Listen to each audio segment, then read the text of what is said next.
علیکم، میں ہوں مہر بلال۔ اردو لسانیات کا سلسلہ جاری ہے اور آج ہمارا موضوع ہے زبان اور زبان میں فرق۔ تو اکثر ہم بولنے میں یہ غلطی کرتے ہیں کہ ہم اردو زبان کہہ رہے ہوتے ہیں یا ہم تیکھی زبان کہہ رہے ہوتے ہیں۔ تو ان دونوں کا فرق جاننا بہت ضروری ہے۔ تو سب سے پہلے ہم زبان کی بات کرتے ہیں تو زبان آلہ صوت ہے، ہمارے جسم میں موجود وہ حصہ جو بولنے اور آواز پیدا کرنے کا کام کرتا ہے اسے زبان کہتے ہیں۔ انگریزی میں اس کے لیے ٹنگ کا لفظ استعمال کیا جاتا ہے اور یہی وہ حصہ ہے جس پر سینس آرگنز ہوتے ہیں چکھنے کے۔ اسی سے ہمیں معلوم ہوتا ہے کہ کھائی جانے والی چیز میٹھی ہے، کڑوی ہے، کھٹی ہے یا نمکین ہے، اور یہی وہ آلہ ہے جس کے بارے میں جو ہمارے علماء ہیں وہ فرماتے ہیں کہ یہ جسم کا سب سے بہترین حصہ بھی ہے اور سب سے بدترین حصہ بھی ہے۔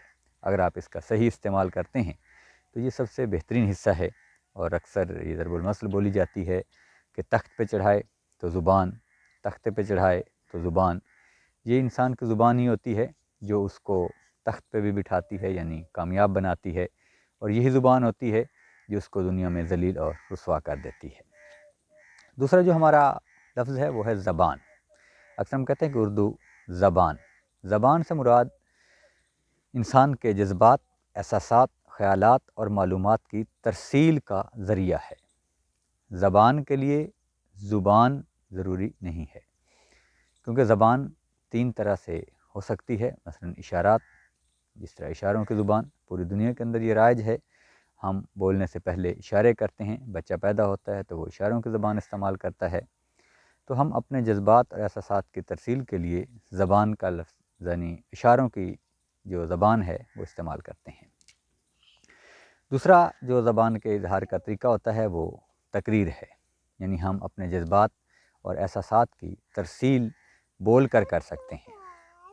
تو اشاروں کے بعد جو چیز بچہ سیکھتا ہے وہ تقریر ہوتی ہے، یعنی بچہ بولنا بہت جلد سیکھ جاتا ہے لیکن لکھنا جو ہے وہ بہت دیر سے سیکھتا ہے۔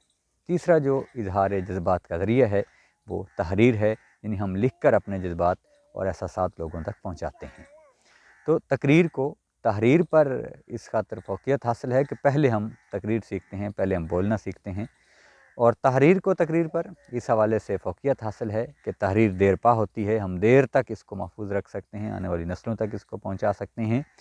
تو جتنا ادب دنیا کے اندر موجود ہے وہ سارے کا سارا تحریری صورت میں موجود ہے۔ تقریری صورت میں چند ایک چیزیں ہیں جو سینہ بسینہ آگے منتقل ہوتی رہتی ہیں۔ اس دنیا کے اندر انسان کی جو سب سے بڑی کامیابی ہے، جو سب سے بڑا کارنامہ ہے، وہ زبان کی ترویج ہے۔ انسان نے اللہ تعالیٰ کی طرف سے جو زبان اس کو ودیعت کی گئی، جو الفاظ اس کو سکھائے گئے، کیونکہ جب انسان نہیں تھا زبان تب بھی تھی، جو اللہ تبارک و تعالیٰ اور فرشتوں کا کلام تھا وہ بھی کسی نہ کسی زبان میں تھا۔ اس طرح آدم علیہ السلام جب تخلیق ہوئے تو اللہ تبارک و تعالیٰ نے انہیں چیزوں کے نام سکھائے تو وہ بھی زبان میں تھے۔ ان ناموں کو آدم علیہ السلام نے آگے فرشتوں کے سامنے بیان کیا، اور پھر وہ سلسلہ آگے بڑھتا رہا۔ اولاد آدم نے اپنے جذبات اور احساسات کو محفوظ کیا، آنے والی نسلوں تک منتقل کیا اور زبان کو ترقی دی۔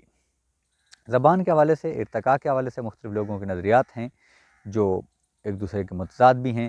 یعنی کچھ لوگوں کا یہ خیال ہے کہ شاید ایسی ہی جو بے محمد سی آوازیں تھیں وہ زبان کا سبب بنی، اور پھر جو بنیادی زبانیں تھیں وہ آہستہ آہستہ آگے ترقی کرتی چلی گئیں۔ دنیا کی جتنی بھی ترقی یافتہ زبانیں ہیں صرف وہ ہیں جن کے بولنے والے زندہ ہیں۔ ایسی زبانیں جن کا عمل دخل ہوتا ہے، جن کو بولنے والے موجود ہوتے ہیں، وہ دنیا میں قائم رہتی ہیں، اور ایسی زبانیں جن کے بولنے والے کم ہوتے ہیں وہ زبانیں معدوم ہو جاتی ہیں۔ تو دنیا کے اندر تقریباً 7,000 زبانیں موجود ہیں، جن میں سے بہت ساری زبانیں ایسی ہیں جن کے بولنے والے صرف چند ایک لوگ ہیں۔ یعنی ایسی زبانیں بھی دنیا میں موجود ہیں جو صرف چند لوگ، یعنی 5 لوگ، 10 لوگ، 2 لوگ، 4 لوگ یا 100 لوگ جو ہیں وہ بولتے ہیں۔ تو ظاہر ایسی زبانیں دیر پا نہیں ہو سکتی، بہت جلد ان لوگوں کے ساتھ یہ زبانیں بھی مر جائیں گی۔ تو زبان جو ہے وہ بھی انسان کی طرح ہی ہوتی ہے۔ زبانیں پیدا ہوتی ہیں، ان کی پرورش ہوتی ہے، وہ پروان چڑھتی ہیں، ان کا ارتقاء ہوتا ہے، اور پھر جس طرح انسانی زندگی جو ہے وہ بچپن سے آگے بڑھتی ہے، جوانی میں آتی ہے، بڑھاپے میں آتی ہے اور پھر ختم ہو جاتی ہے، ایسی ہی زبانیں بھی ختم ہو جاتی ہیں۔ تو ایک وقت آتا ہے جب کوئی زبان مکمل طور پر صفحہ ہستی سے مٹ جاتی ہے۔ تو اردو ہماری قومی زبان اس کی اہمیت یہی ہے کہ ایک تو اس کے اندر لچک بہت زیادہ ہے، یہ مسلسل دوسری زبانوں کے الفاظ کو اپنے اندر جذب کرتی چلی جا رہی ہے، مسلسل اس کا ذخیرہ الفاظ بڑھتا چلا جا رہا ہے، اور اس کے بولنے والے جو لوگ ہیں وہ بھی کثیر تعداد میں دنیا کے اندر موجود ہیں۔ اس کا اظہار جذبات کے لیے زبان کا استعمال، یعنی اگر ہم یہ دیکھیں کہ یہ جو میتھڈ آف کمیونیکیشن ہے، لوگوں کے اندر رابطے کا جو ذریعہ ہے، اس حوالے سے اگر دیکھا جائے تو اردو دنیا کی تیسری بڑی زبان بن چکی ہے۔ کیونکہ زبان کا ایک بڑا کام جو ہوتا ہے وہ یہی ہوتا ہے کہ یہ رابطہ قائم کرتی ہے۔ ہم اپنے خیالات، اپنے جذبات، اپنے احساسات جب لوگوں تک پہنچاتے ہیں اور ان کی احساسات ہم تک پہنچتے ہیں تو اس سے ہی ہمارا رابطہ ہوتا ہے، اسی سے ہی کمیونیکیشن ہوتی ہے۔ تو انگریزی میں زبان کے لیے جو ہے وہ لینگویج کا لفظ استعمال کیا جاتا ہے، تو ہم لسانیات کی بات کر رہے ہیں، لنگوسٹکس کی بات کر رہے ہیں، تو وہ زبان ہوگا، اس کو ہم بولیں گے۔ جتنے بھی اس حوالے سے الفاظ بولے جائیں گے وہ زبان ہوں گے، زبانیں ہوں گی۔ زبان جو ہے وہ صرف آلہ صوت ہے جو جسم کے اندر موجود رہتا ہے۔ امید ہے آپ کو یہ فرق واضح ہو گیا ہوگا۔